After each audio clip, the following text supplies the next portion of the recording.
yahdihillahu fala mudilla lahu wa may yudlil fala hadiya lahu. Allahumma shalli ala sayyidina Muhammad wa ala ali sayyidina Muhammad. Amma ba'd. Pertama-tama yang paling utama, marilah kita panjatkan puja dan puji syukur atas kehadirat Allah Subhanahu wa taala yang telah memberikan kita rahmat, hidayah dan juga inayahnya hingga kita bisa melaksanakan salah satu ibadah kita berpuasa di bulan suci Ramadan hingga hari ini. Dan tentunya kita dapat berkumpul dalam acara Muslim Engineer Talks pada siang hari ini dalam keadaan sehat walafiat. Allahumma amin.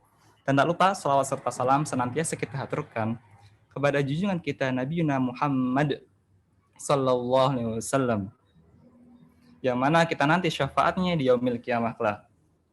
Dan ketiga, hadirin yang dirahmati Allah Subhanahu wa taala, di sini saya selaku MC akan membimbing hadirin sekalian dalam acara Muslim Engineer Talks yang ke-7 pada siang hari ini hingga selesai.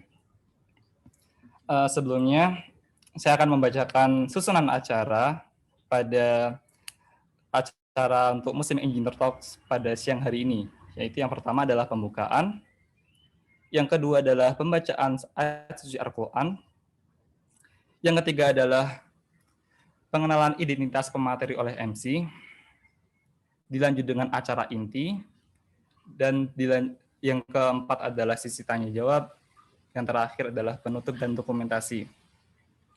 Baik, mari kita hadirin sekalian yang dirahmati Allah Subhanahu wa taala, mari kita mulai acara pertama yaitu pembukaan. Kita buka acara hari ini bersama-sama dengan bacaan basmalah bersama-sama. Bismillahirrahmanirrahim. Alhamdulillah, kita memasuki acara yang kedua, yaitu pembacaan tilawah, pembacaan ayat suci Al-Quran oleh saudara Rafiq Khairullah. Kepada saudara Rafiq Khairullah, waktu dan tempat kami persilahkan.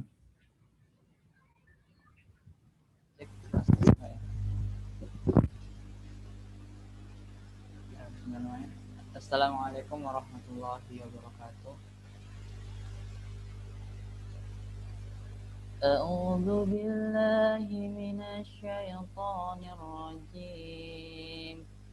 Bismillahirrahmanirrahim.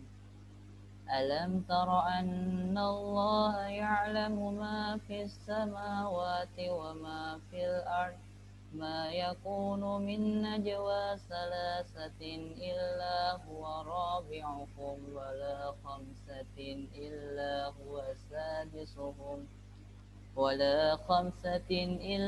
هو سادسهم ولا أدنى من ذلك ولا أكثر إلا هو معهم أينما كانوا ثم ينبئهم بما عملوا يوم القيامة إن الله بكل شيء عليم ألم تر إلى الذين نهوا عن النجوى ثم يعودون لما نهوا عنه ويتناجون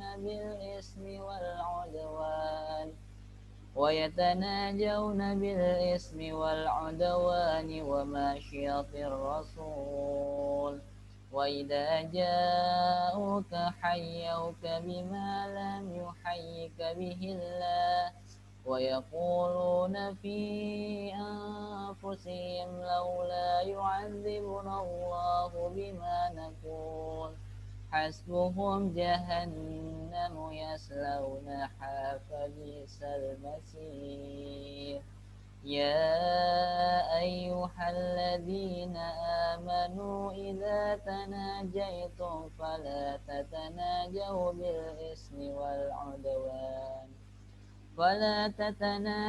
بالإثم والعدوان ومعصية الرسول وتناجوا بالبر والتقوى واتقوا الله الذي إليه تحشرون إنما النجوى من الشيطان ليحزن الذين آمنوا وليس بضارهم شيئا إلا بإذن الله وعلى الله فليتوكل المؤمنون يا أيها الذين آمنوا إذا قيل لكم تفسحوا في المجالس فافسحوا يفسح الله لكم وإذا قيل انشزوا فانشزوا يرفع الله الذين آمنوا منكم والذين أوتوا العلم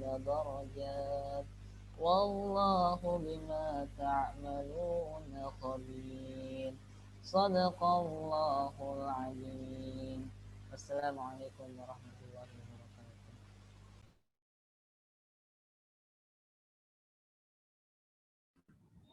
Baik, jazakumullah khairan, Allahumma arhamna bil Quran. Jazakumullah khairan pada saudara Rafi Khairullah yang telah membacakan sebagian dari ayat suci Al-Quran.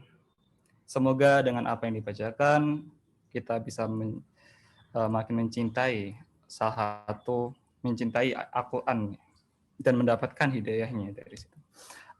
Kita masuki sesi yang berikutnya, yaitu sesi inti, di mana pada Muslim Engineer Talks pada siang hari ini merupakan MIT yang ketujuh, atau kita nanti akan seringan ya teman-teman semua, kita akan sering menyingkat istilah Muslim Engineer Talks dengan istilah MIT. Nah, sebelumnya kita throwback sedikit tentang Muslim Engineer Talk ke-6 atau MIT ke-6 dulu. Kemarin yaitu kita telah bersama kita kemarin adalah Ustadz Nopriandi Hermani, yang mana beliau menyampaikan sedikit banyaknya penjelasan bagaimana Islam itu menjadi salah satu mengembangkan peradaban, memajukan peradaban, apa saja andil Islam dalam memajukan peradaban. Nah, pada musim Engineer Talk ke-7 sore hari ini tentunya tidak akan kalah menariknya dengan tema undercover dengan tema machine learning yang akan dibawakan oleh Ustadz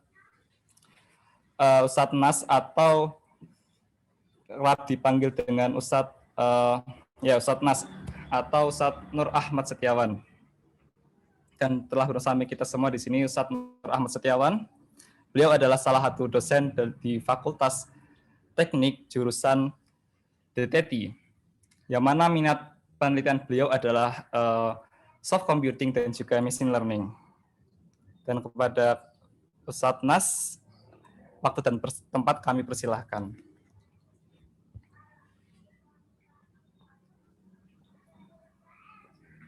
Ya, baik. Assalamualaikum warahmatullahi wabarakatuh. Tes. Waalaikumsalam warahmatullahi wabarakatuh. Masuk, Ustaz. Masuk ya. Jelas atau kurang jelas suara? Sudah jelas, Ustaz. Oh ya, Ustaz. Afan sebelumnya kalau di sini nanti akan kami panggil dengan Ustaz aja ya, Ustaz. Ya, daripada ya. Karena ini kajian. Baik. Oke. Monggo, Ustaz. Untuk waktunya berapa lama? Untuk estimasi pemateri sendiri itu Ustaz, dari jam ini nanti sampai jam 14.30, Ustaz. Oke, ya. Baik. Ya, terima kasih. Kita mulai ya. Alhamdulillah, nahmaduhu wa nasta'inuhu wa nastaghfiruh. Wa na'udzu billahi min syururi anfusina wa min sayyiati a'malina. May yahdihillahu fala mudilla lahu wa may yudlil fala hadiya lahu. Asyhadu an la ilaha illallah wahdahu la syarika lah wa asyhadu anna Muhammadan abduhu wa rasuluhu alladzi la nabiyya ba'dah. Wassalatu wassalamu ala Rasulillah wa ala alihi wa ashabihi wa man tabi'ahum bi ihsanin ila yaumiddin, amma ba'du. Alhamdulillah, terima kasih atas waktu. Ya, jazakumullah khairan atas kesempatan yang diberikan kepada saya, keluarga muslim. Sehingga kita bisa melaksanakan acara ini ya, Muslim Engineer Talk. Ya. Dulu saya pernah menyampaikan beberapa hal ya, mungkin di forum yang lain, tapi KMT juga tentang Muslim Engineer. Kalau kita berani mengatakan Muslim Engineer, ya artinya kita harus terikat dengan nilai-nilai Islam atau syariat Islam dalam kita melakukan practice engineering atau praktek keinsinyuran, baik dalam pengembangan ataupun dalam penelitian. Alhamdulillah, untuk kesempatan kita kali ini kita akan berbincang-bincang tentang teknologi yang sedang tren. Ya, banyak masalah-masalah yang dulu tidak bisa kita selesaikan sebagai engineer dalam bidang apapun ya, baik dari elektro, sipil, kimia, mesin, yang lainnya. Ya, saat ini menjadi memungkinkan karena adanya teknologi yang disebut dengan machine learning, yang itu bagian dari teknologi artificial intelligence atau intelijensi artifisial. Ya, ditemukannya metode itu ya berjumpa dengan dua hal yang lain. Ya, yang kedua adalah teknologi komputasi atau computing power, sudah sampai high performance computing power, kekuatan komputasi yang sangat tinggi kemampuannya dengan teknologi parallel processing, ya, bahkan bisa didapatkan dalam ukuran yang tidak besar. Ya. Ditambah lagi dengan teknologi cloud computing sehingga kita bisa menggunakan infrastruktur secara online. Kita cukup sewa saja dan sangat mudah kita melakukannya. Jadi computing power bisa kita punya kalau kita punya koneksi internet dan punya duit, punya dana. Kemudian yang ketiga adalah masifnya data. Ya, itu betapa sekarang mendapatkan data itu menjadi sangat mudah dengan teknologi sensor dan teknologi komputer juga. Sehingga semua fenomena alam maupun fenomena mesin, ya, fenomena teknologi ini bisa disensor dengan alat-alat sensor, kemudian dengan teknologi IoT, Internet of Things, sensor tersebut terhubung dengan internet. Ya. Sehingga mudah sekali diakses oleh mesin yang kita sudah juga bisa mendapatkan mesin dengan high performance, ditambah dengan teknologi machine learning dan artificial intelligence, sehingga kita bisa melakukan solusi-solusi atau melakukan praktek-praktek insinyuran, ya, solusi-solusi masalah-masalah yang dihadapi oleh manusia yang sebelumnya tidak mungkin atau sangat sulit untuk diselesaikan dengan metode biasa. Nah, ini yang memunculkan adanya semacam langkah luar biasa ya, langkah yang sangat signifikan atau dampak yang sangat luar biasa kemajuan teknologi. Ya, jadi adanya machine learning dan artificial intelligence, kemudian adanya high performance computing, adanya data, ya, masif data, kemudian adanya IoT dan cloud computing. Nah, ini membuat banyak hal yang dulu tidak mungkin kita lakukan menjadi bisa kita lakukan. Nah, itu beberapa highlight yang ingin saya sampaikan. Namun, setiap teknologi mesti mempunyai dampak atau efek samping. Ya. Yang itu kalau kita tidak melakukan dengan cara yang terkendali, yaitu kalau seorang muslim terus dikendalikan dengan nilai-nilai keislaman, maka dia akan juga memunculkan yang namanya kerusakan. Ya, sebagaimana teknologi itu bisa membangun, bisa juga merusak. Ya, teknologi itu bisa membuat peradaban, juga bisa merusak peradaban. Ya, bayangkan dulu ketika ditemukan ancaman yang sebelum AI ini adalah ancaman teknologi nuklir, ya, sehingga sampai ada regulasi internasional tenaga nuklir. Karena kalau terjadi perang nuklir, kita akan kembali ke zaman batu. Artinya semua teknologi yang peradaban yang sudah kita buat ini hancur lebur. Sebagaimana dulu ketika kita amati sebagai seorang muslim, kita baca Al-Quran, umat-umat sebelum kita Allah katakan sebagai asyaddu minhum quwwah, yaitu mempunyai kekuatan yang lebih dari kita. Nah, kita dapatkan asar atau bekas teknologi mereka itu luar biasa. Ya, bahkan orang sekarang pun sampai heran kenapa dulu bisa buat seperti itu, seperti adanya piramid, sphinx, ya, bahkan kalau kita mungkin teknologi canggih-canggih itu, ya. Kemudian juga ditemukan lagi banyak sekali teknologi-teknologi yang orang sekarang itu masih misteri, ya, bagaimana orang dulu bisa melakukan itu. Tapi itu hilang sama sekali peradaban. Ya, adanya sampai ada teori-teori dulu ada alien yang datang yang menciptakan itu dan segala macam, spekulasi-spekulasi yang banyak sekali, tapi Allah sudah sebutkan bahwa mereka itu asyaddu minhum quwwah, yang mempunyai kekuatan yang lebih dari kita. Tapi memang umat terdahulu itu spesial, ya.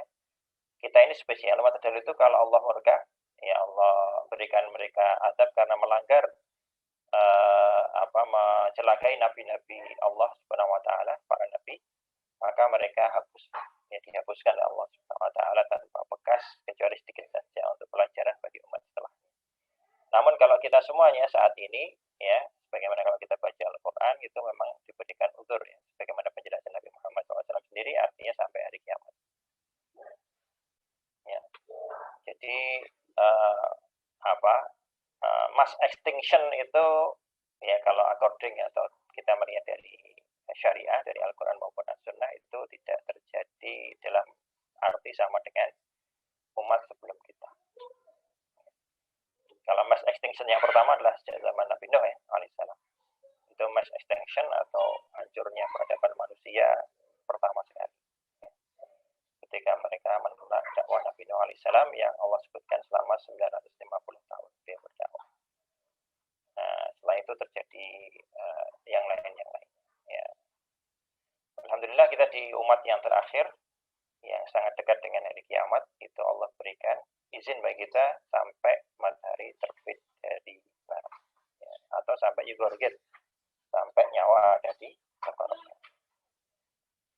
Nah, artinya apa? Ya, teknologi itu kalau tidak kita kendalikan itu akan sangat berbahaya. Ya, tadi saya sampaikan tentang nuklir, ya, sehingga di Indonesia pun ada Bapeten, pengawas, ya, energi tenaga atom, ya, tenaga dan energi atom. Nah, kemudian juga sekarang ini muncul riset AI. Ya, kalau di luar negeri seperti di Amerika Serikat itu sudah ada badan pengawasnya, badan pengawas untuk kecerdasan riset, kecerdasan buatan atau kecerdasan artifisial atau intelijensia buatan.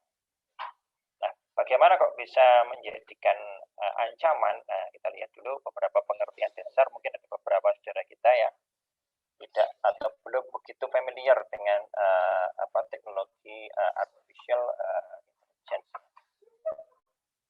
Nah, ini saya share sedikit apa yang saya sempat, yang mungkin juga bisa bermanfaat. Nah, supaya kita juga aware terhadap ini, ya. Ini tentang machine learning. Sebenarnya lebih dari machine learning, ya. Walaupun sekarang ini machine learning itu memang mewarnai sebagian besar dari riset di artificial intelligence. Nah, machine learning kemudian sekarang didominasi oleh riset tentang deep learning dengan kawinnya dengan teknologi komputasi high performance. Maka deep learning menjadi sangat memungkinkan. Nah, sebelum kita masuk di sini,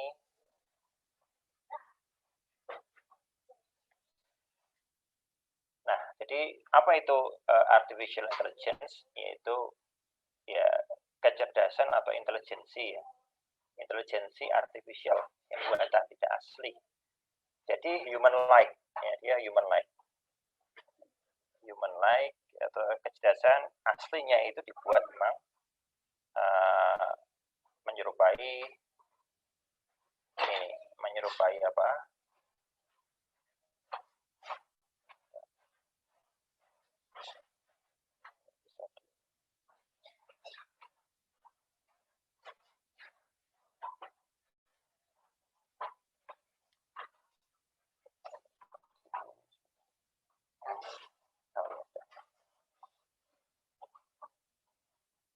Oke.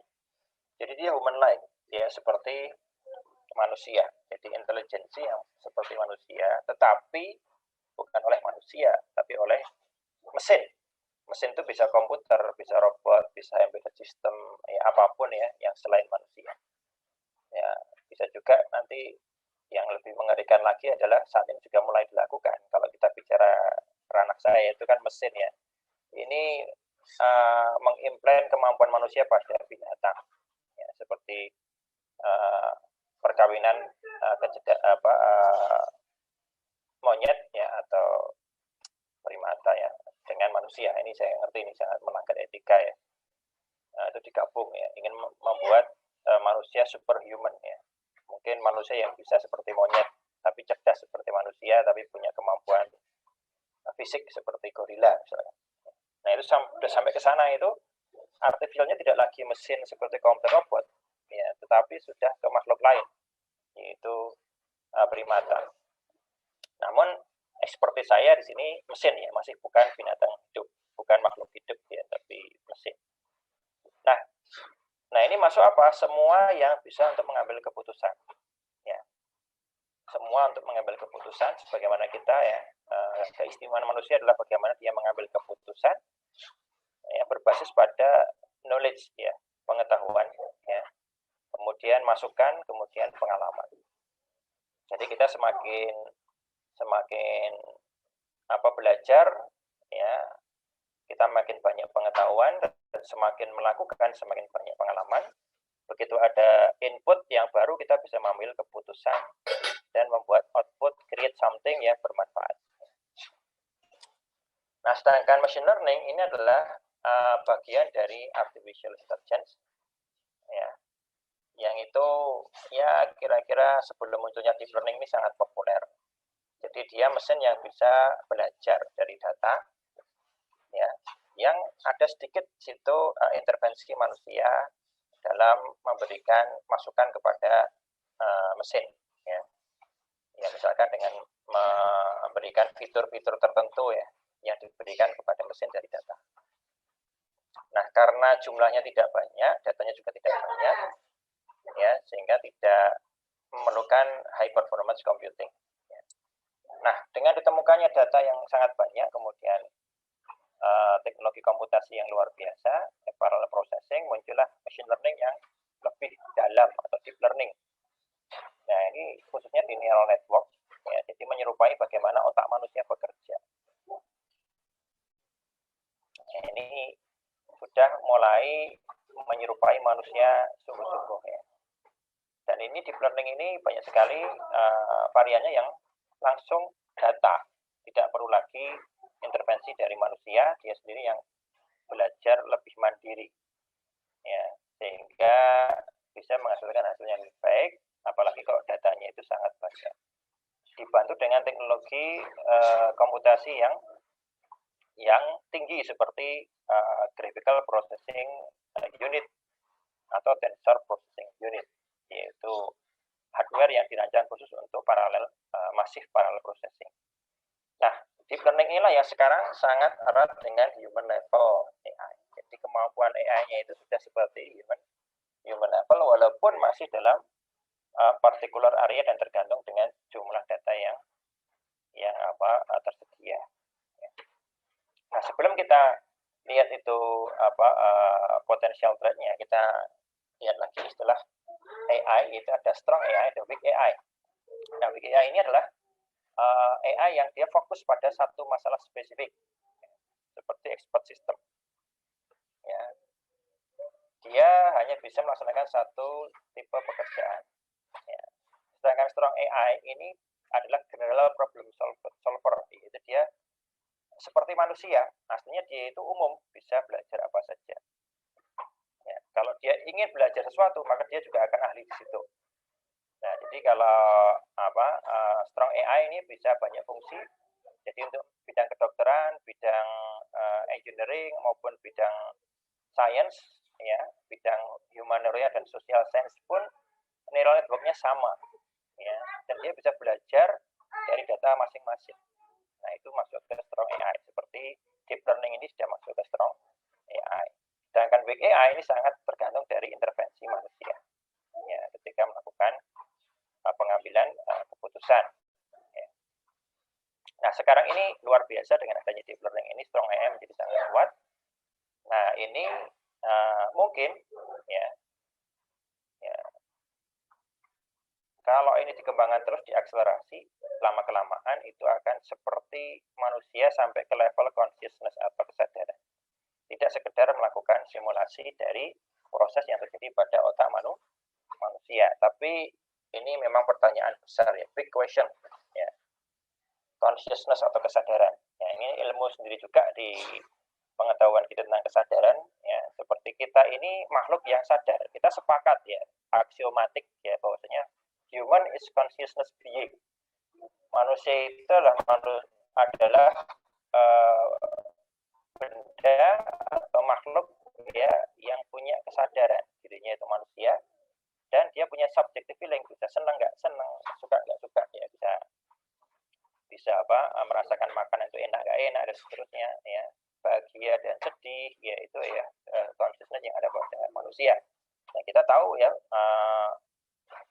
pengetahuan saintifik yang ada sekarang Itu kalau tumbuh-tumbuhan dianggap tidak punya consciousness. Ya, kalau beberapa klaim ada menyebutkan bahwa tumbuh-tumbuhan atau pohon-pohon itu mempunyai kesadaran atau consciousness, tapi itu dibantah masih kurang sekali datanya. Tapi kalau binatang ini debat, ya. Apakah binatang itu punya consciousness, kesadaran sebagaimana manusia? Itu adalah debat. Ya, sampai sekarang yang menjadi pembicaraan adalah ya masih ada yang menolak bahwasanya binatang itu punya consciousness. Ada yang mengatakan consciousness pada binatang beda dengan consciousness pada manusia. Artinya binatang juga sangat spektrumnya sangat luas ya, antara mohon maaf itu cacing misalkan dengan lembu itu sudah beda sekali itu. Apakah cacing itu punya consciousness? Ya, apakah semut ini punya consciousness? Ya. Apakah kecoa itu punya consciousness sama dengan consciousness-nya mamalia? Apalagi disamakan dengan manusia. Nah, tapi kalau dalam Al-Quran ya atau dalam hadis Nabi SAW yang disebut punya roh itu hanya binatang dan manusia. Itu disebut punya roh. Ya. Nah, roh itu sendiri kita unknown juga ya. Kita tidak tahu, itu rahasia Allah Subhanahu wa Ta'ala. Ya, riset tentang soul itu juga tidak mendapatkan hasil yang konvergen. Nah, kemudian nyawa ya, binatang dan ya nyawa itu mungkin lebih umum lagi. Nah, kalau kita bicara lagi bahkan ya disebut bahwa semua makhluk yang ada ini bertasbih kepada Allah Subhanahu wa Ta'ala. Ya kan, tapi kalian tidak mengetahui tasbih mereka. Sebagaimana juga burung itu umat seperti kalian, umat seperti kalian juga. Ya, sebagaimana Allah sebutkan itu di dalam Al-Quran. Namun apakah level kesadarannya sama? Ya, sampai saat ini jelas yang diberi beban taklid adalah manusia. Ya. Walaupun binatang mungkin punya level kesadaran yang tidak, ya kita juga tidak tahu ya, belum sampai ke sana. Ya. Kemudian letak consciousness manusia ada di mana juga masih tanda tanya. Ya, jadi riset tentang human consciousness, animal consciousness, ya ini masih belum konvergen pada kesimpulan yang spesifik atau kesepakatan. Sebagaimana juga alam-alam lain ya, di luar alam yang bisa diindra oleh manusia itu juga di luar dari scientific research-nya. Karena tidak bisa kita indra seperti alam gaib, ya, seperti malaikat, ya, jin, syaitan, iblis dan seterusnya. Oke. Nah, yang menjadi pertanyaan adalah ketika manusia itu terus menerus riset di bidang strong AI, apakah itu akan menjadi mesin yang punya consciousness, walaupun mungkin level consciousness-nya hanya selevel dengan semut atau dengan apa yang lebih tinggi, misalkan reptil. Ya. Apakah sampai seperti itu? Ya, ini masih menjadi pertanyaan besar. Nah, kalau strong AI itu adalah general intelligence, jadi seperti kecerdasan manusia pada umumnya. Dia bisa menyelesaikan banyak masalah dalam satu jiwa. Ya. Itulah human-like intelligence. Tetapi kalau AI itu sangat spesifik, ya misalkan mendiagnosis penyakit saja, dah itu tidak bisa yang lain. Ya. Penyakitnya pun tertentu, penyakit jantung atau penyakit paru-paru, gitu ya. Dia tidak bisa menyelesaikan permasalahannya yang lain. Nah, jadi yang dimaksud dengan strong AI ke depan, ya kalau udah punya intelligence equal to human, ya, nah ini yang punya self-aware consciousness, sehingga punya kemampuan problem solving, belajar dan fungsi perencanaan. Nah, kalau dia udah punya self-aware consciousness, dia akan minimum seperti binatang. Binatang ini sampai saat ini bukan ancaman kita, malah kita ancaman bagi binatang. Berapa banyak binatang yang punah. Jadi kalau saya pikir-pikir memang dari sisi consciousness human ya ini ya tidak mudah untuk didapatkan pada mesin. Ya. Namun ya dari sisi keterampilan tertentu itu dia general juga, bisa dilatih pada perkara-perkara tertentu. Seperti kalau kita punya atau anjing pelacak itu ya bisa dilatih untuk melacak bau-bau tertentu ya. Nah itu mesin nanti juga bisa dilatih seperti itu. Namun tadi itu level consciousness seperti apa. Ya. Nah kalau dia sudah sadar kalau dirinya itu bukan manusia tapi dia punya kehendak bebas, ya tanda petik, dan dia tahu manusia itu bukan dia kemudian mendefinisikan manusia itu teman atau ancaman. Nah ini yang terjadi sebagaimana binatang ketika kita ketemu ular, kita kaget, ularnya kaget, maka ular akan secara otomatis akan menganggap kita itu ancaman bagi dia akan menyerang kita. Nah kalau kita ketemu binatang, kita harus calm down, harus tenang gitu ya, supaya dia tidak menyerang kita. Ya. Nah, apakah sudah sampai seperti itu? Nanti komputer ketika kita pakainya sembarangan, komputernya marah, misalkan, merasa terancam. Nah, ini kan belum sampai situ. Saya nggak bisa bayangkan ya ancaman yang terjadi ketika komputer itu tidak suka dengan kita panggil, kita pakai terus, dia nggak suka dengan kita.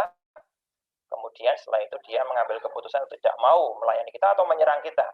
Nah, ini yang pikiran panjangnya seperti itu. Ya, tapi apakah itu mungkin? Ya, nah, kita lihat. Nah, untuk pengujian AI itu dikatakan strong atau weak. Ya, strong AI ini menggunakan namanya Turing test. Ya, ada tes yang lain, tapi yang populer ini yaitu imitation game.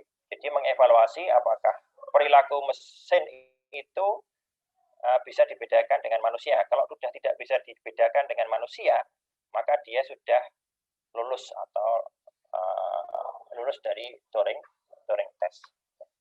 Nah, bayangkan ya kalau udah kita nggak bisa membedakan manusia atau mesin, seperti kalau kita chatting pakai bot itu kita udah nggak bisa membedakan atau pakai Siri atau pakai Cortana, kita udah nggak bisa kan dari sisi itu, berarti dia sudah lolos di sisi itu, ya walaupun belum general. Nah, yang lebih ke depan lagi ya namanya super intelligence, yaitu kemampuan atau intelijensi, ya, kecerdasan yang lebih dari manusia. Ya, ini sudah super intelligence, bukan lagi artificial intelligence tapi sudah super intelligence. Ya. Nah, lebih cerdas dari manusia dari banyak sisinya, tidak hanya sebagian. Kalau sekarang kita akan temukan mesin yang lebih cerdas dari kita dalam satu bagian, tapi tidak yang lain ya. Seperti mesin yang ditraining untuk menyelesaikan persamaan diferensial ya. Mungkin dia akan lebih cepat dan lebih tepat dalam menyelesaikan persamaan diferensial dibanding manusia, tapi begitu kita buat masak aja dia nggak bisa masak ya. Tapi kita masih bisa masak, belajar sebentar bisa masak ya, atau kita belajar sebentar naik sepeda bisa. Nah, dia belum tentu ya. Nah kalau mesin itu sudah seperti kita ya, dan lebih cepat daripada kita, dia belajar masak bisa, belajar naik sepeda bisa, belajar matematika bisa, belajar fisika bisa, belajar biologi bisa, belajar keterampilan bisa, bahkan lebih cepat, itu sudah super intelligence. Nah, dari situ ternyata memang ada titik-titik poin ya, ancaman bagi kehidupan manusia. Ada dua hal yang ingin saya tekankan. Yang pertama tadi dari si consciousness akan saya bahas belakangan. Yang kedua dari si AI ini sebagai mesin yang dikendalikan manusia. Jadi ada controllable AI. Nah, ini yang sekarang kita punya. Ya.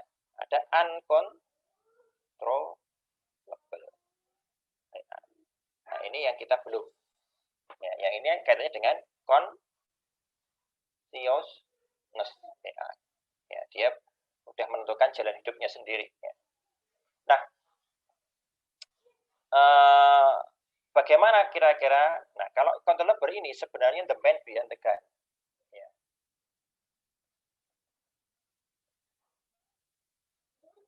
Nah, gunnya itu adalah AI. Artinya apa? Ancamannya tergantung dari orang yang memegang teknologi AI. Bukan AI itself, bukan AI-nya itu sendiri. Ya. Ini menjadi pertanyaan besar sejak tahun 1940 ya, sejak Alan Turing ya. Nah, mereka kapan ya akan ada mesin yang punya impact tidak terbatas terhadap kemanusiaan, yang dia juga berevolusi sebagaimana manusia berevolusi katanya. Ya tadi itu general intelligence. Tapi kita lihat sebenarnya ada buku yang bestseller ya, bukunya Profesor Nick Bostrom dari Oxford University.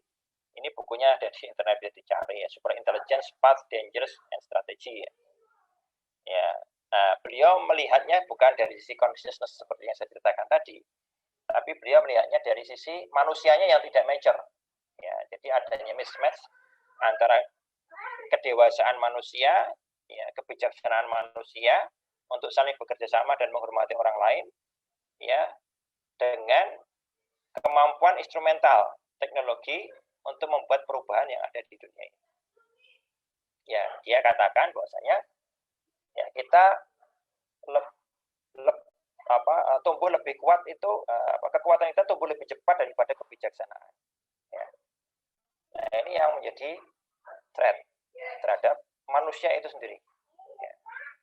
Jadi ketika manusia itu kemudian sudah terbukti banyak ya, Perang Dunia I, Perang Dunia II, zaman Eropa Pertengahan, ya, zaman perebutan kekuasaan, saling membunuh satu dengan yang lain, itu mereka nggak punya teknologi kecuali pedang saja atau mungkin senjata. Ya, bahkan yang terakhir bom atom di Hiroshima dan Nagasaki itu. Nah, bagaimana kalau di tangan mereka itu adalah AI yang juga punya kekuatan nuklir gitu ya. Nah, ini yang luar biasa mengerikan ya. Jadi potensial threat-nya sebenarnya ada pada manusianya. Ya, yang dia semakin strong tapi tidak wise. Ya. Nah, maka untuk bisa mencegah itu, ya, bukan kita kemudian melawan AI, tapi kita harus membuat manusia yang lebih wiser. Ya, kalau kita sebagai seorang Muslim berpegang pada ajaran Islam, ya, yang rahmatan lil alamin. Ya, artinya kita sesuai dengan syariat yang menjaga eksistensi manusia itu sendiri. Ya, menjaga eksistensi akal manusia, jiwa manusia, harta manusia, ya, dan keturunan manusia. Kita sekarang juga lihat ya berapa banyak teknologi, tapi mereka kemudian menghitung-hitung tidak ingin punya anak, maka ini menjadi ancaman keberlangsungan hidup manusia karena dia tidak punya keturunan. Orang-orang kan sekarang itu kan biaya punya anak itu satu saja sampai berapa M gitu ya. Hanya wah daripada habis untuk punya anak mending untuk senang-senang ya. Tapi dia lupa bahwa itu akan membuat manusia itu punah. Ya. Nah, itu hal seperti itu. Ya. Nah, sekarang kalau itu mempunyai pemikiran yang tidak wise, ya, maka AI itu menjadi senjata yang sangat mengerikan untuk memusnahkan kehidupan manusia itu sendiri. Nah, sebagai contoh dari sisi otomasi, ya, maka ada perubahan pekerjaan. Ya, jadi AI akan mengubah pekerjaan yang biasa dilakukan oleh manusia. Beberapa pekerjaan tidak ada lagi karena bisa digantikan oleh AI. Ya, sehingga manusia supaya dia tetap survive, humanity supaya tetap survive, maka dia harus belajar ya, dengan perubahan itu dan mempunyai kemampuan yang tidak bisa diselesaikan dengan AI. Ya. Nah, ini yang kalau ini tidak aware, maka ya dia sebagian manusia itu akan terancam ya, karena dia tidak bisa lagi bekerja.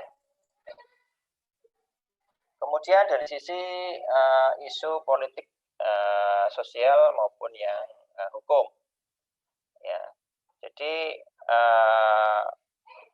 dengan perkembangannya AI yang luar biasa ini, kalau negara kita atau pemerintahan tidak kemudian membuat regulasi yang baru, ya, aturan-aturan yang baru, ya, maka akan jadi kerusakan, ya, kekacauan, ya, ketika AI semakin strong, ya, maka ini menjadi sosial, legal, dan political isu di dalam kehidupan kita, ya, dalam kehidupan berbangsa dan bernegara. Ya, maka harusnya memang para pengambil kebijakan dan para pembuat aturan atau perundangan itu adalah orang yang betul-betul melek AI. Ya, tanpa itu maka regulasi-regulasi itu akan tidak atau obsolete, ya, tidak sesuai lagi dengan perkembangan teknologi yang ada. Maka memang harus ada mata kuliah AI atau mungkin malah hukum terkait dengan AI. Jadi mungkin di Fakultas Hukum itu ada bidang kajian terkait dengan AI. Ya. Kemudian untuk perundangan, ilmu politik juga dan pemerintahan ada ada AI ya, ada mata kuliah atau ada spesialis untuk isu-isu politis dan isu-isu hukum di AI. Begitulah impact sosial AI itu di ilmu sosial ya. Di sosiologi mungkin harus ada itu tentang AI. Ya, begitu pula di bidang-bidang yang lainnya, bidang-bidang kehidupan bernegara. Kemudian ancaman terorisme ya, di sini ya, ketika orang-orang yang terorisme itu bisa dilakukan oleh siapa saja ya, bisa pokoknya menimbulkan ketakutan, bisa dilakukan oleh negara, bisa dilakukan oleh individual, oleh kelompok, baik kelompok sosial, kelompok separatis maupun keagamaan. Jadi sesuatu yang tidak terasosiasi dengan entiti tertentu ya. Nah, ini AI ini akan mengubah cara konfliknya ya, menggunakan drone ya, kemudian robot dalam mengancam ya, dalam serangan-serangan menggunakan nanorobot ya, luar biasa ya. Sekarang udah ada serangga kecil banget yang kelihatan tuh bisa membunuh orang ya, seperti itu ya. Kalau udah sampai seperti ini tentu saja yang bisa melakukan teror adalah orang yang punya duit ya. Yang nggak punya duit ya nggak bisa ya, dia bisa beli teknologinya atau levelnya sudah negara. Nah, maka di sini sebagaimana kita memonitor energi nuklir, kita juga memonitor semua persenjataan yang berbasis AI. Sekarang belum ya, tapi ke depan pasti akan terjadi itu. Kemudian terjadi manipulasi sosial maupun bias di AI. Ya, jadi AI ini bisa dibuat ya karena dia itu tidak punya value, tidak punya humanity, itu dia bisa melakukan tindakan sesuai dengan manusia yang membangunnya. Jadi ada misalkan AI yang diskriminatif, rasis bisa. Dan sangat mungkin terjadi karena data mungkin juga sudah menunjukkan rasis data itu. Maka AI dia akan menjadi rasis, menjadi fasis segala macam ketika pembuatnya itu memberikan pelajaran ya, data itu dengan bias rasis. Bias gender juga bisa. Ya, bias suku-suku dan seterusnya. Ya. Nah, ini luar biasa kalau kita tidak berhati-hati. Ya, jadi kalau datanya sudah bias, maka hasil AI-nya pun akan bias. Ya, bisa juga ya digunakan untuk politik, yaitu untuk pemilihan presiden, ya membuat hoax, ya manipulasi sosial, kemudian mengamplifikasi misinformation atau hoax. Ya, jadi tidak menggunakan buzzer bayaran, tapi sudah menggunakan AI. Kalau zaman sekarang mungkin medsos menggunakan buzzer RP ya. Ya, dibayar kemudian untuk membuat manipulasi sosial, membuat mengamplifikasi hoax, ya, dan membuat pembunuhan karakter dan segala macam. Besok itu udah nggak diperlukan lagi, itu buzzer RP itu sudah terancam jobnya. Dengan AI sudah bisa dilakukan semuanya itu. Tapi ini sesuatu yang value-nya itu salah ya, dalam agama Islam jelas sekali. Ya. Kemudian pengawasan melekat ya, seperti face recognition. Nah, dia mampu melakukan pengawasan kepada siapapun sehingga privasi manusia itu menjadi hilang. Ya, apalagi kalau levelnya sudah bisa level satelit ya, jadi dia bisa, negara bisa mengawasi semua tindak tanduk. Ya, bahkan sekarang kamera itu bisa ditempel hanya dalam bentuk seperti stiker saja. Jadi kalau kita pergi ke hotel itu memasang, ya sudah habislah kita. Begitu pula kalau perusahaan-perusahaan seperti saat ini ya, di Zoom ataupun di WhatsApp ataupun Facebook itu kita hanya berbasis trust kepada mereka, hanya berbasis trust, ya percaya. Kalau kita percaya sudah, ya. Tapi kalau kita nggak percaya, ya kita jangan pakai gitu ya. Ya memang saat ini ketika kita misalkan telepon dengan atau kita chattingan dengan teman kita lewat WhatsApp gitu ya, membicarakan masalah bakmi goreng gitu ya, atau baju tertentu, nanti akan muncul iklan di Facebook kita itu bakmi ya, ataupun baju. Ya, tanpa si pemiliknya itu tahu, ngakunya begitu ya, karena itu jadi AI, yang tahu AI. Ya, mereka mendeklar bahwasanya mereka tidak surveillance privasi kita, tapi dengan teknologi AI, ya tanpa mereka tahu, AI bisa memberikan tawaran-tawaran iklan.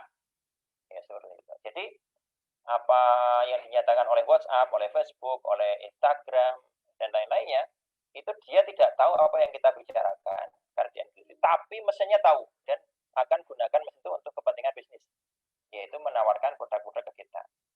Jadi ketika kita misalkan telepon dengan teman ya, pakai WA call atau pakai Messenger walaupun kita ngomongkan sate, tiba-tiba muncul iklan sate. Itu bukan berarti mereka Facebook atau Instagram atau WA tahu, pemiliknya tahu, tidak. Tetapi itu dengan AI. Tanpa mereka tahu, sudah bisa memberikan layanan. Itu terjadi secara otomatis. Tapi itu janji mereka. Ya, kalau mereka melanggar janji, ya bisa juga mengambil kita. Ya, orang-orang mereka tahu semuanya. Ya, menyadap apa yang kita lakukan. Nah, di beberapa negara itu seperti Cina itu polisi maupun pemerintah ya dia bisa menembus privasi dari publik dengan menggunakan face recognition. Jadi semua warga negaranya ketahuan dia belanja di mana, pergi kemana itu ya.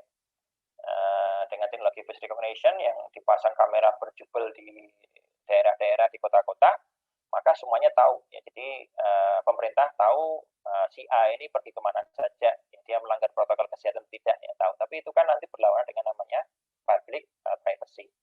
Maka kembali lagi kepada undang-undang tadi. Nah, kalau undang-undangnya tidak comply, ya sudah, ini semua tidak ada undang-undangnya berarti boleh gitu. Kan kalau perundangan begitu, belum muncul undang-undangnya berarti bisa dilakukan tanpa ada impact hukum. Sehingga orang itu bisa mengambil privasi tetangganya siapapun tanpa impact hukum karena belum ada peraturannya. Beberapa negara bagian di Amerika Serikat itu melarang sama sekali segala macam bentuk face recognition. Jadi tidak boleh masang kamera surveillance itu dilarang ya, walaupun dengan alasan untuk keamanan dan segala macam. Nah, sehingga kalau itu tanpa regulasi, berarti semua data itu bisa diawasi surveillance dengan data yang lewat di media sosial, kemudian kamera, ya kemudian dengan data itu bisa dilakukan data mining, ya semuanya bisa mempunyai potensi baik positif ya kalau digunakan untuk pelayanan publik, bisa negatif kalau digunakan untuk melanggar privasi warga negaranya ya, atau mungkin staf-stafnya. Nah, kemudian munculnya deepfake, ya ini video palsu dari orang asli, ya suara palsu semuanya bisa dibuat sekarang. Ya, dan ini bisa dilakukan tanpa perlu izin dari orangnya untuk menyebarkannya. Ini luar biasa bahayanya, bahkan bisa membuat kejadian memalukan yaitu pornografi dengan orang yang sama dengan kita tapi palsu, tapi bentuknya nggak bisa dibedakan dengan kita. Ya, deepfake ini banyak sekali, kemudian juga AI yang digunakan untuk undress ya, jadi orang itu ada foto orang pakai baju, kemudian dengan deep learning bisa dilepas bajunya sehingga kelihatan organ dalamnya. Nah, ini kan sangat-sangat merusak ya, dan sangat-sangat merugikan manusia. Nah, seperti ini, tetapi ini semuanya yang telah dilakukan itu berbasis pada the man behind the gun. Ya, artinya ini cara untuk melawannya bagaimana? Yaitu dengan ethics ya, atau value. Ya, manusia harus diajari sejak awal tentang value-value kebaikan dan value-value hal yang tidak pantas dilakukan dengan AI. Harus dijadikan kurikulum di pendidikan sejak dini. Ya, yang kedua adalah peraturan perundangan atau regulasi. Itu harus diatur, dan yang bisa mengubah seperti ini, menghilangkan dangerous atau bahaya AI ini, satu adalah para pendidik. Jadi perlu revolusi pendidikan yang luar biasa. Ya, di Indonesia ini apalagi ketinggalan kita ya hari pendidikan nasional, tapi kita belum sampai ke sana. Ya, jadi revolusi pendidikan terkait dengan adanya teknologi AI. Yang kedua adalah revolusi dalam perundang-undangan dan regulasi. Ya, ini juga harus di departemen di Fakultas Hukum, Fakultas Ilmu Politik, Ilmu Sosial dan Ilmu Politik, Fakultas Psikologi dan segala macam, Fakultas Ekonomi, semuanya harus aware terhadap AI ini. Ya. Kalau kita kan yang buatnya, kita yang buat teknologinya, setelah itu bagaimana kan regulasi seperti apa, kita tidak urusan dengan regulasi gitu kan. Walaupun kita si pembuatnya mesti punya value, dikendalikan oleh value, karena kita orang muslim ya jangan buat teknologi yang merusak gitu ya. Nah, tanpa itu ini sangat berbahaya, sangat-sangat berbahaya. Tanpa ada pendidikan yang baik tentang nilai-nilai kebaikan, ya kalau kita dalam pendidikan Islam kita tahu diatur ya, yang namanya akhlak dan adab, ya ethics, ya code of conduct dan seterusnya, ya maka kita tidak akan menggunakan AI untuk kepentingan yang melanggar syariat Islam. Ya, yang kedua, ya kalau itu bukan Muslim maka nilai-nilai universal kemanusiaan atau humanity, ya humanity kemanusiaan, hak asasi manusia, hak privasi dan seterusnya. Ya, Nah, itu harus diajarkan sejak awal, ya, common sense, nilai-nilai etika umum, ya, kemanusiaan, ya, menghormati orang lain seterusnya. Ya, yang kedua dengan pendekatan perundangan, ya, pendekatan perundangan, regulasi. Kalau ini tidak bisa catch up dengan AI, ya sudah habis lah. Kemudian yang berikutnya adalah ini selama AI ini masih bisa kita kendalikan. Ya, jadi yang dikendalikan manusianya, ya, karena AI-nya masih bisa dikendalikan. Nah, bagaimana kalau ya, AI-nya sudah nggak bisa dikendalikan? Jadi kemampuan AI ini sudah dia punya intention, punya keinginan, ya, punya AI value, ya, atau machine value. Kalau kita kan punya human value, nilai-nilai kemanusiaan. Mereka nanti akan buat nilai-nilai permesinan.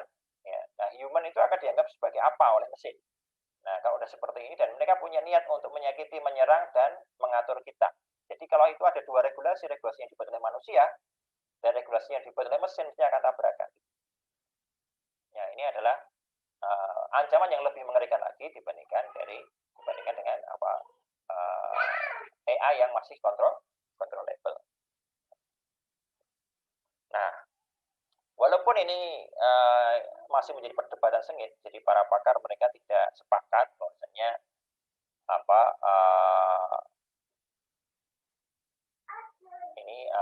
intelligence itu apa, ya. Mereka itu debat apa itu intelligence, apa itu consciousness. Nah, tentunya mereka masih debat sampai hari ini, tetapi mereka hampir mereka semuanya itu yakin bahwasanya AI ini kelak akan sampai kepada itu. Ya, akan sampai kepada itu. Ya, sebagaimana manusia sudah bisa melakukan modifikasi genetik, ya. Jadi manusia mau buat manusia seperti apa? Nah, itu kan secara value Islam nggak boleh, ya, mengubah penciptaan Allah Subhanahu wa taala. Wong kita mengubah warna kulit, mengubah dengan operasi plastik saja tidak boleh, apalagi sampai level genetik, apalagi mencampurkan genetik antara manusia dengan binatang. Ini sangat-sangat tidak etis, ya, sangat-sangat tidak etis. Ya. Nah, kita punya value, tapi orang lain belum tentu punya value seperti kita, seperti orang Islam.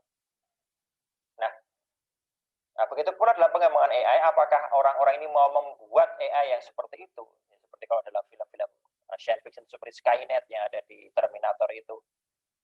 Apakah itu tidak akan dibiarkan saja? Ini kembali kepada kita. Karena secara algoritma, ya,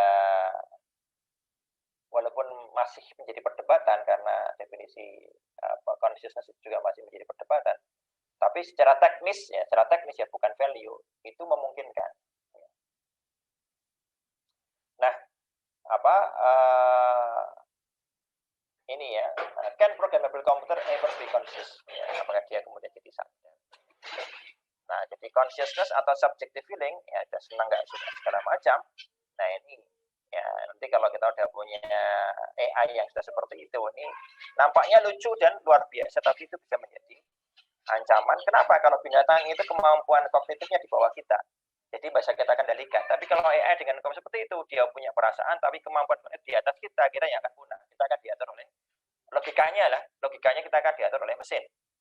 Ya, semoga itu tidak terjadi. Ya, semoga itu tidak terjadi. Ya, kita sekarang kan mengatur binatang lain, makhluk lain kita atur, ya. Yang ada perundang-undangan, regulasi itu ya, adalah manusia. Nah, ini yang menjadi ancaman besar, ya, kepada peradaban manusia. Walaupun arah ke sana yang namanya kalau consciousness tadi itu masih menjadi perdebatan sengit, ya. Wong kita consciousness manusia aja tidak tahu, bagaimana kita akan membuat mesin itu punya consciousness. Jadi kita bisa bernafas lega di sini. Ya, mungkin itu tidak terjadi, ya. Dan saya tidak mendapati antisipasi itu di dalam Al-Quran maupun As-Sunnah. Yang jelas kalau Al-Quran dan Sunnah itu mengendalikan kita dari sisi value. Jangan sampai kita membuat hal yang merusak. Ya. Jadi kalau sampai ada mesin yang punya daya rusak besar, nah itu berarti sesuatu yang tidak boleh dilakukan. Ya. Nah, itu yang ada dalam syariat kita. Nah, Afwan, Ustaz, ini interupsi bentar, Ustaz, untuk waktunya tinggal 5 menit lagi, Ustaz. Ya. Nah, kalau kita bicara tentang kesadaran dalam Islam, jelas sekali bahwa kita itu diciptakan oleh Allah Subhanahu wa taala sudah punya kesadaran, ya. Allah Subhanahu wa taala berfirman, ya, dalam surah surat ke-30 ayat ke-30, faqim wajhaka lid-dini hanifa fitratallahi allati fataran nasa 'alaiha la tabdila li khalqillah dzalika dinul qayyim walakin aktsarun nasi la ya'lamun. Ya, tegakkanlah wajahmu kepada agama yang lurus, yaitu fitrah Allah yang Allah ciptakan manusia di atas fitrah, yaitu bahwa kita itu harus beribadah hanya kepada Allah Subhanahu wa taala, menghamba kepada Allah. La tabdila li khalqillah, ya tidak ada perubahan terhadap ciptaan Allah dari si fitrahnya itu. Itulah agama yang lurus, dzalika dinul qayyim walakin aktsarun nasi la ya'lamun. Itulah agama yang lurus, tapi sebagian besar manusia tidaklah mengetahui, sehingga banyak yang menolak Tuhan, maksiat kepada Allah, kufur kepada Allah Subhanahu wa taala. Itu manusia yang di sini sekufur-kufurnya manusia tidak bisa intelijensinya mengalahkan penciptanya. Namun kalau AI, kita akan bisa membuat mesin, kalau AI itu seperti punya consciousness, dia yang melawan tuannya dan punya kemampuan yang lebih besar dari tuannya. Naudzubillah. Nah, itulah mengapa saya juga cukup curious ya, kenapa dalam hadis-hadis Nabi SAW itu peperangan di akhir zaman itu kembali dengan pedang maupun dengan pisau, ya, dan tombak, ya, tidak dengan menggunakan advance teknologi, walaupun itu masih debatable, tapi zahirnya hadis mengatakan seperti itu. Nah, kemudian juga kita sudah diberikan consciousness, kesadaran, ya, Allah katakan dalam surat ke-33 ayat 72, inna aradnal amanata 'ala samawati wal ardi wal jibali fa abaina ayyahmilnaha wa ashfaqna minha wa hamalaha al-insan innahu kana zaluman jahula. Sungguh kami telah memberikan amanah ini kepada langit dan bumi, gunung, tapi mereka semuanya tidak mau menerima amanah tersebut. Ya, mereka merasa berat atau takut untuk membawa amanah tersebut. Wa hamalaha al-insan, tapi manusia mau menerima amanah tersebut, innahu kana zaluman jahula. Sungguhnya manusia itu sangat zalim lagi jahil atau tidak berpengetahuan. Ya. Nah, dari sini kita juga sudah punya kesadaran bahwasanya manusia itu dengan sadar menerima amanah sebagai khalifah fil ardh, itu sebagai orang yang bertanggung jawab terhadap kelangsungan alam semesta ini.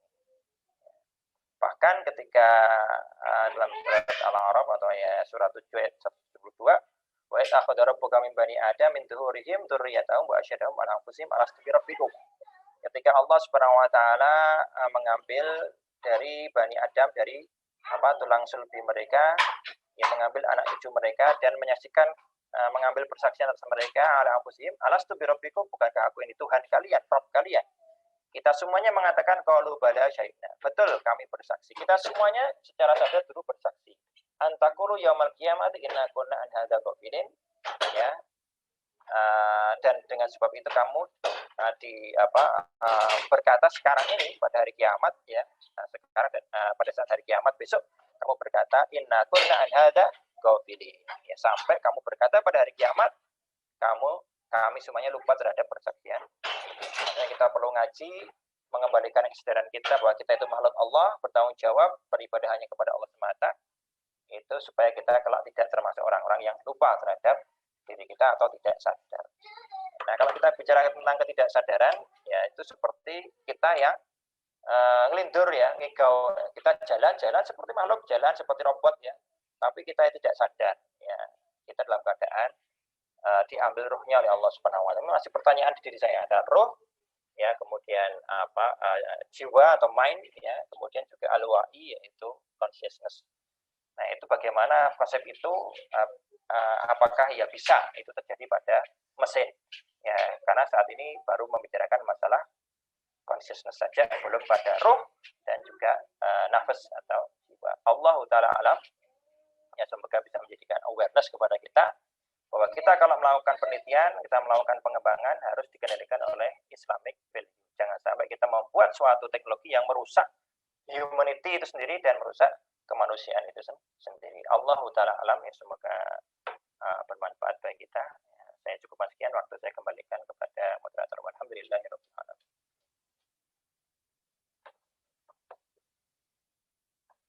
Masya Allah, barakallahu lakum Ustaz Nur Ahmad Setiawan atas yang telah disampaikan. Jadi teman-teman semua cukup gamblang, ya, tadi apa yang telah Ustaz Nas sampaikan, bagaimana tadi terus belajar berproses menjadi strong AI dan apa potensi dari AI itu serta dangerous yang ada dari perkembangan AI itu sendiri, serta tadi Ustaz Mas sampaikan bagaimana Islam hadir sebagai rahmat dan alamin itu menjadi apa ya, dalam Islam itu ada konsensus yang mana itu membatasi ataupun menjadi syariat lah ya bagi perkembangan AI agar tidak menjadi memberikan kerugian atau malah bagi manusia itu sendiri. Nah, untuk sesi berikutnya kami akan berikan kesempatan kepada teman-teman semua untuk bertanya pada Ustadz Mas terkait materi yang disampaikan.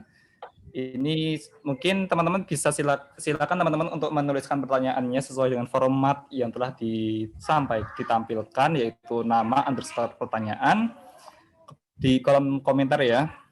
Oh ya, ini udah ada satu pertanyaan, saya akan bacakan dari saudara Hafiz. Pekerjaan manusia apa saja yang mungkin akan diambil oleh machine learning? Kemudian jika dipertimbangkan bahwa teknologi tersebut lebih banyak bermanfaatnya, apakah kita harus mengorbankan beberapa pihak yang akan kehilangan pekerjaan tersebut? Jika iya, bagaimana di mata agama? Apakah akan berdosa? Mohon penjelasannya, Ustaz. Ya, alhamdulillah wassalatu wassalamu ala Rasulillah. Yang pertanyaan yang bagus ya. Jadi sesuatu yang sifatnya banyak sekali hard skill-nya itu akan diambil alih oleh AI yang tidak banyak thinking-nya. Ya, pekerjaan yang seperti kita nggak perlu mikir gitu ya. Ya, itu akan banyak diambil alih oleh AI. Maka seperti kerjaan-kerjaan buruh ya, itu akan banyak sekali diambil oleh AI. Nah, bahkan termasuk mungkin engineer zaman sekarang mungkin tidak lagi dilakukan oleh kita. Ya, banyak kegiatan seperti menggambar, mendesain rumah itu sudah dilakukan oleh AI. Maka engineer-nya akan bergeser pada pengetahuan yang lain. Ya, dengan memanfaatkan AI seperti itu ya, selama AI-nya masih bisa ditunjukkan oleh engineer tersebut. Ya, jadi kita tinggal tolong gambarkan rumah, ya, AI-nya akan gambar rumah, gitu. Jadi kemampuan gambar rumah menjadi tidak esensial lagi, tapi kita bisa menilai rumah itu baik atau buruk, ya sesuai selera tidak, menyenangkan dipandang tidak, itu mungkin belum bisa dilakukan oleh AI. Ya, karena kita masih menguasai mereka, dan untuk kita karena subjektif ya, kalau rumah yang bagus indah dipandang itu kan subjektif. Dan AI belum bisa punya subjektif feeling. Ya nggak bisa ini indah dipandang, nggak bisa. Ya, sampai saat ini juga belum. Tapi kalau mendesain rumah bagus sudah bisa. Ya, dia belajar dari desain-desain para pakar, arsitektur terkenal, dia pelajari semuanya datanya, kemudian dia akan buat. Saya ingin rumah yang istimewa luas tapi biaya rendah. Dia akan training begitu langsung muncul itu bentuk rumahnya seperti apa, biayanya seperti apa. Nah, pekerjaan yang itu hilang semua, dikalahkan oleh AI. Maka kita harus semua pekerjaan yang sifatnya teknis seperti itu cepat atau lambat itu akan diambil alih oleh AI. Nah, dan kita lihat teknologi itu adalah kebermanfaatan. Jadi waktu kita bisa gunakan untuk lain yang lebih bermanfaat. Ya, jadi kita akan terus belajar sehingga kita akan mengambil keahlian-keahlian yang tidak bisa dilakukan oleh artificial intelligence atau machine learning. Nah, kaitannya dengan mengorbankan beberapa pihak, ya itu kaitannya dengan value ya. Maka tanggung jawab dari kita atau mungkin secara masyarakat, bukan individu ya. Kalau individu kan memang kita bidangnya beda-beda nih. Ya, tapi sebagai suatu sistem pemerintahan atau masyarakat itu harus membuat bagaimana satu masyarakat itu saling terangkat. Jadi kalau dia itu pekerjaannya hilang dengan itu, maka kita harus memikirkan pendidikan untuk bekerja pada bidang yang lain dengan salary yang lebih tinggi. Sehingga dia kehilangan pekerjaan A, dapat pekerjaan B dengan kesejahteraan yang lebih tinggi. Nah, itu value itu bukan di teknologi, tapi di regulasi dan ilmu sosial ya. Bagaimana pemerintah ini membuat supaya teknologi ini yang itu akan mendisrupsi, ini membuat kesejahteraannya naik. Bukan kapitalisme baru, membuat orang semakin terperah, ya, semakin tidak bisa apa-apa. Nah, itu bukan ranah kita dari sisi engineer, tapi kita perlu bekerja secara multidisiplin dengan impact dengan ilmu tentang hukum, regulasi, dan ilmu sosial. Ya, kalau kita ya dengan syariat Islam jelas la diroro wa la diroro, tidak boleh memudaratkan, tidak boleh dimudaratkan. Sehingga kita harus memikirkan yang bertanggung jawab pihak yang berwenang untuk mengalihkan pada hal yang lebih bermanfaat. Ya. Jadi kalau kita dengan sengaja ingin menghilangkan pekerjaan orang lain itu nggak boleh dalam Islam. Ya.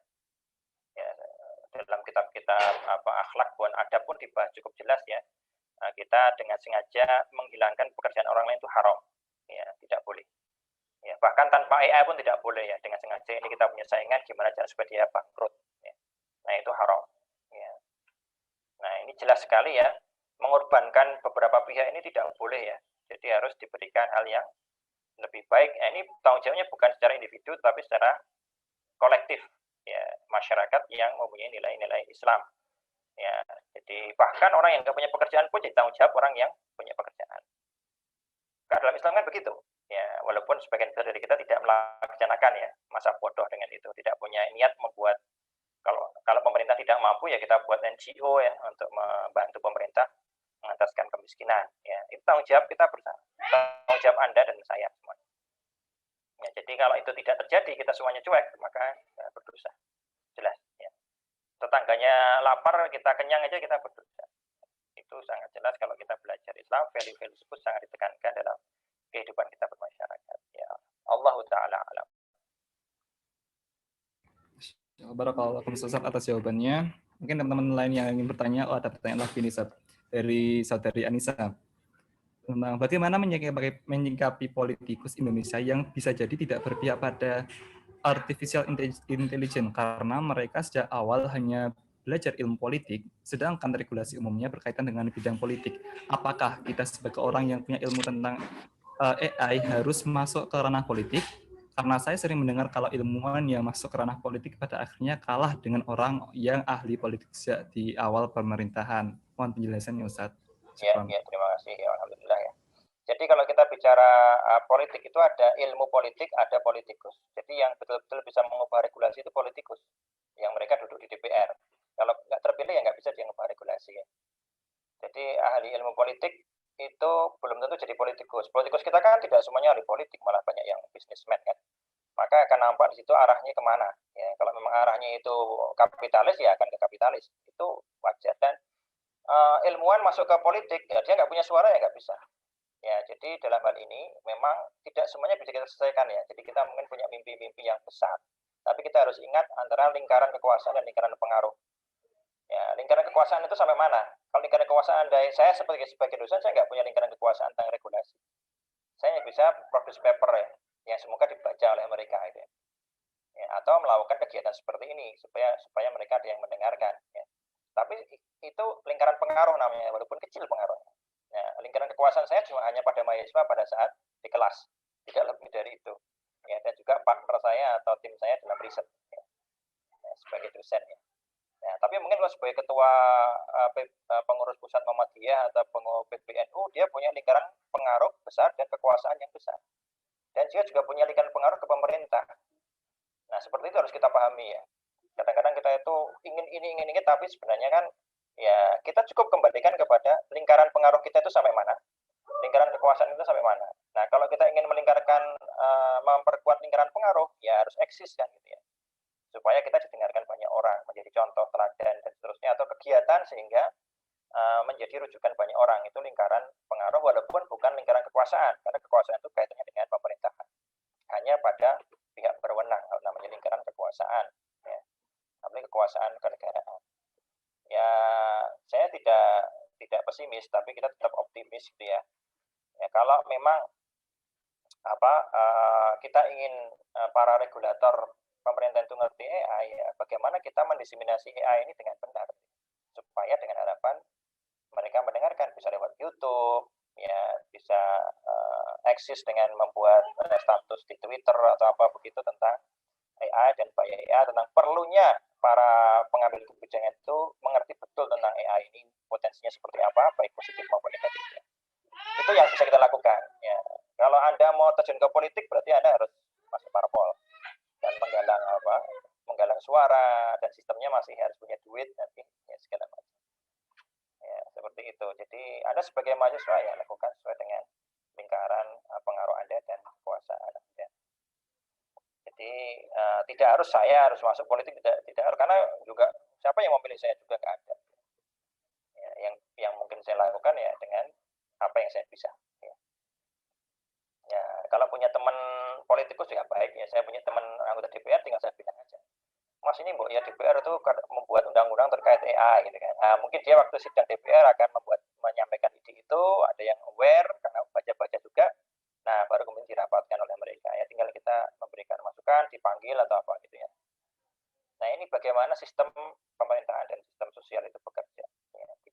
ideal yang kita bayangkan.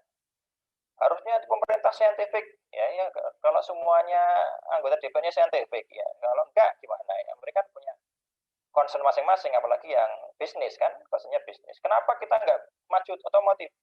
Kita banyak pakar otomotif itu, sangat banyak, kemampuan kita riset itu sangat bagus ya. Namun namanya adanya mobil listrik, impor, kebijakan ekspor itu bukan di tangan ilmuwan, di tangan para regulator. Kebijakan akan mengembangkan mobil listrik nasional atau tidak itu bukan di tangannya ilmuwan, di tangannya regulator. Regulatornya siapa? Regulatornya ternyata importer mobil ya, mungkin dia nggak akan mau Indonesia mandiri dengan mobil. Atau kebijakan untuk mass transportation misalkan, kebijakan transportasi massal. Nah, dia importer mobil, dia untung besar dengan mobil, ambil impor dari Jepang ya. Ya dia akan menentang segala macam kebijakan mass transportation. Ya kira-kira logika seperti itu bisa terjadi.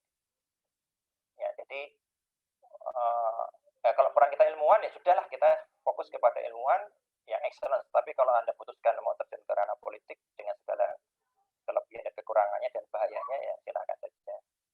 Ya semoga Allah menjaga kita semuanya. Allah Ta'ala. Amin. Barakallahu Ustaz atas jawabannya. Sudah cukup jelas jadi apa yang Ustaz sampaikan. Mungkin satu lagi pertanyaan saya berikan pada peserta. Oke, dari saudara Hafiz ini saya terakhir.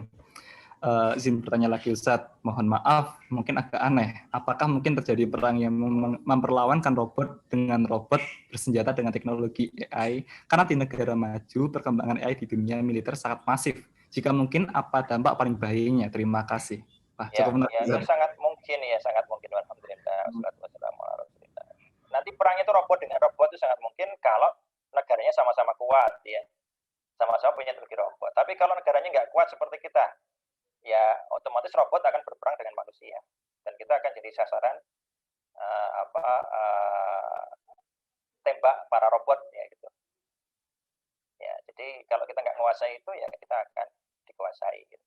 Seperti itu kira-kira. Jadi kalau sama kuatnya robot dengan robot ya terjadi nanti yang perang itu robot dengan robot. Kalau robotnya dihajar semua baru manusia dengan manusia. Tapi yang namanya perang itu kita hindari. Jadi bagaimana kita itu membangun peradaban, bukan merusak peradaban. Ya, ini yang harus menjadi concern kita ya. Segala macam kita lihat lah terjadinya perang, kematian itu yang paling banyak itu akibat perang. Ya, perang dunia 1 berapa? Dibandingkan tsunami bencana alam itu nggak ada apa-apanya. Jadi orang ngomong ini Tuhan ini gimana kalau bencana alam? Manusia aja itu lebih parah lagi ketika saat perang dunia dulu.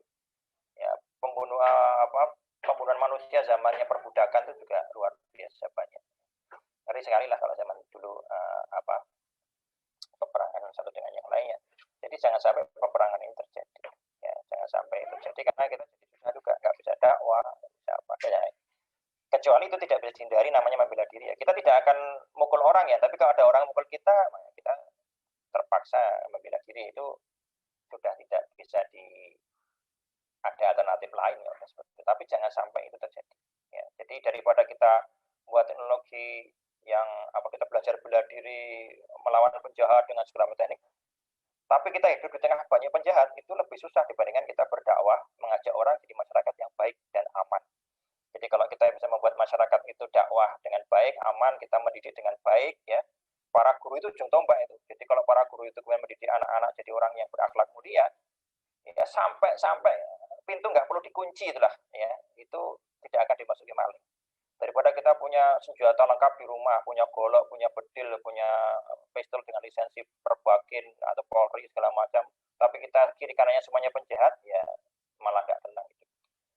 Jadi dakwah, ajarkan kebaikan, pendidikan yang beradab itu adalah kuncinya sebenarnya, bukan teknologi militer segala macam itu. Karena militer dengan militer jadinya bukan peradaban tapi kehancuran. Wallahu a'lam. Allahu a'lam. Oke, Pak. Untuk jawabannya. Oh ya, saat ini sebenarnya ada satu lagi, sebenarnya pertanyaan satu lagi. Tadi kan kita sempat bahas negatif-negatif, Zat. Karena mungkin yang positif gitu. Ada chat masuk ke saya ini. Barangkali Ustaz izin bertanya, dari sekian pertanyaan di tengah umat saat ini, menurut Ustaz masalah apa yang paling urgent yang sebenarnya bisa kita selesaikan dengan bantuan AI, namun belum dimulai pengembangannya, sehingga Islam bisa jaya kembali seperti zaman Rasulullah atau seperti Khalifah Utsmani di bawah kepemimpinan Muhammad Al-Fatih. Jazakumullah khairan katsiran Ustaz. Ya kalau kita bicara tentang masalah agama itu memang ya kembalinya kan kepada ini ya, kepada apa? Ajaran Islam itu mengajarkan apa dulu ya. Jadi kejayaan umat Islam itu bukan pada zaman Muhammad Al-Fatih, bukan pula pada zamannya Bani Abbas, Harun Ar-Rasyid dengan Abdul, tapi kejayaan Islam itu pada zaman Nabi Muhammad SAW. Itu yang penting sekali. Nah, kejayaan yang sifatnya kekuasaan itu kejayaan sekunder. Ya, jadi kalau dia itu agamanya bagus, akhlaknya bagus, ya, ditambah dengan kemampuan yang bagus, itu namanya kesempurnaan ya. Jadi kita jangan terbalik-balik targetnya. Nah kalau sekarang berarti memang yang fokus utama ya kita ibda' binafsik ya, memulai dari diri sendiri. Jadi sudahkah kita menjalankan Islam dengan benar secara pribadi individual dulu. Kemudian lingkungan sekitar ya, kemudian dalam kita bekerja, walaupun dalam kita bekerja punya constraint ya. Kita nggak bisa mengubah sesuatu dengan paksa ya. Karena ada regulasi dan segala macam yang wewenang segala macam yang itu membatasi kita ya. Nah itu yang dilakukan. Jadi untuk menjadi jaya kembali, lakukan dari diri sendiri, jadi muslim yang baik. Itu nomor 1, muslim yang baik. 2, profesional ya. Jadi menjadi kalau dia pengusaha yang betul-betul profesional, ilmuwan yang betul-betul profesional. Kalaupun dia pegawai negeri PNS yang betul-betul amanah melayani publik dengan niatnya ibadah lillahi ta'ala, semuanya dalam semua sektor seperti itu. Nah, namanya kejayaan itu Allah yang berikan, bukan kita. Ya. Wa'adallahu alladhina amanu wa 'amilus solihati walladzina amanu minkum wa 'amilus solihati la yastakhlifannahum kama stakhlafal ladzina min qablikum. Ya, Allah Subhanahu wa taala menjanjikan orang-orang yang beriman di antara kalian dan orang yang beramal soleh akan memberikan kekuasaan di muka bumi sebagaimana orang-orang sebelum kalian berkuasa. Ya, walimakinannahum dinahum la tardalahum walibadlahum min ba'di khaufihim amna. Ya, dan akan ditegakkan itu agama mereka yang Allah ridhoi kepada mereka, dan Allah akan gantikan rasa takut itu menjadi rasa aman. Ya budunani la yusyriku nabi syai'ah. Mereka menyembah hanya kepadaku dan tidak menyekutukanku dengan sesuatu pun. Ya. Nah di situ jelas sekali yang namanya kejayaan itu Allah yang berikan. Nah tergantung bagaimana kita. Apakah itu harus diberikan? Tidak. Ya berapa banyak para nabi yang wafat. Ya, yang tidak seperti Nabi Sulaiman ataupun Nabi Dawud ya, atau Nabi Muhammad SAW. Nah, jadi jadilah kalau Anda di engineering memang memutuskan jadi engineer yang baik sesuai dengan nilai Islam. Ya, kemudian ya berbuat baik, ya memberi kemanfaatan ya, karena apapun yang akan bermanfaat itu akan yabqa fil ardh. Jadi suatu entitas ya itu akan tetap di muka bumi dalam arti jaya tadi. Itu 2 hal.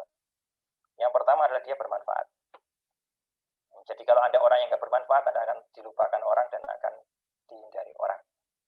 1 ya, yang fa'u fil ardh, ya, bermanfaat di muka bumi. Yang kedua dia adil.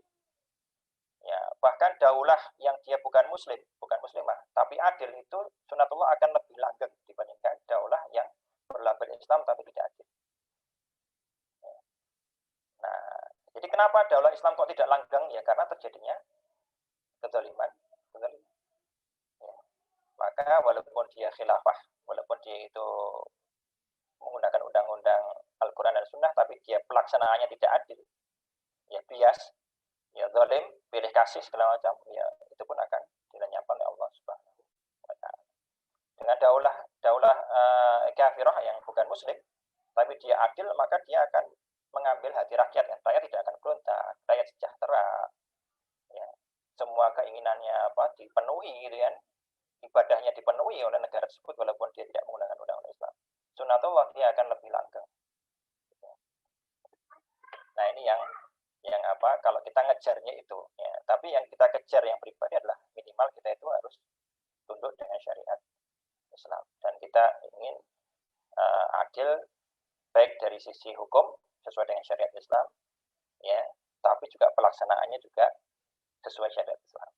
Ya, dan syariat Islam itu tidak hanya masalah perundang-undangan, tapi masalah puasa, zakat, sholat, berbakti pada orang tua, berbuat baik kepada tetangga, berbuat baik dengan teman sejawat, dengan teman satu profesi, ya amanah, yang profesional, itu adalah syariat Islam. Seperti itu. Adapun Allah akan berikan perubahan-perubahan, ya itu janji dari Allah Subhanahu wa taala dengan syarat kita memenuhi janji. Allah taala. Begitu Mas. Terima kasih. Masya Allah, sungguh menarik ini Ustaz. Rasanya tuh ingin melanjutkan diskusi kita, namun sayang sekali waktu kita sudah habis Ustaz. Jadi kita cukupkan sekian untuk sesi tanya jawabnya. Pada teman-teman lain yang ingin bertanya namun belum berkesempatan, saya mohon maaf sebesar-besarnya. Oke, saya di sini mengingatkan kembali untuk teman-teman semua mengisi link presensi sekaligus feedback sebagai syarat untuk mendapatkan e-sertifikat ya pada link yang sudah ditampilkan di kolom chat. Oke, sebelum kita memasuki acara penutup nih, kita akan melakukan sesi dokumentasi terlebih dahulu. Oke, untuk waktu dan tempat, kami persilakan kepada Saudara Nur Fikri Abdur. Oke, terima kasih Zaki.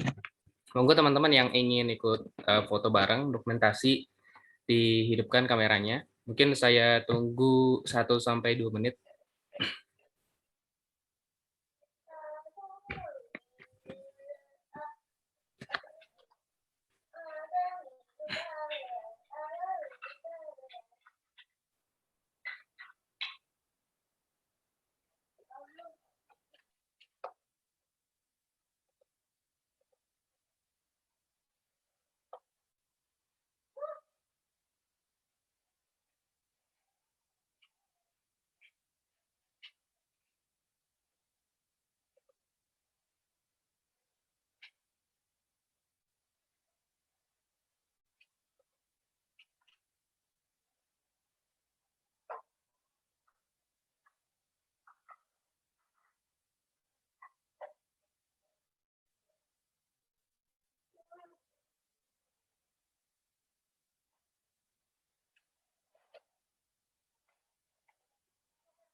Oke, mungkin saya mulai saja ya.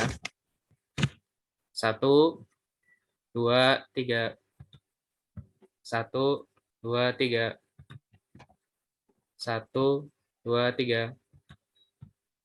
Oke, terima kasih atas waktunya. Saya kembalikan ke Zaki.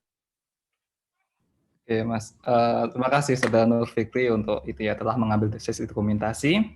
Berikutnya, tak terasa kita sudah sampai di pengunjung acara. Teman-teman semua, kita saat ini memasuki sesi penutup, yaitu doa bersama. Mari kita akhiri, kita tutup acara pada siang hari ini menjelang sore dengan doa kafaratul majelis bersama. Subhanakallahumma rabbana wa bihamdika asyhadu an la ilaha illa anta astaghfiruka wa atubu ilaik. Walhamdulillahirabbil alamin.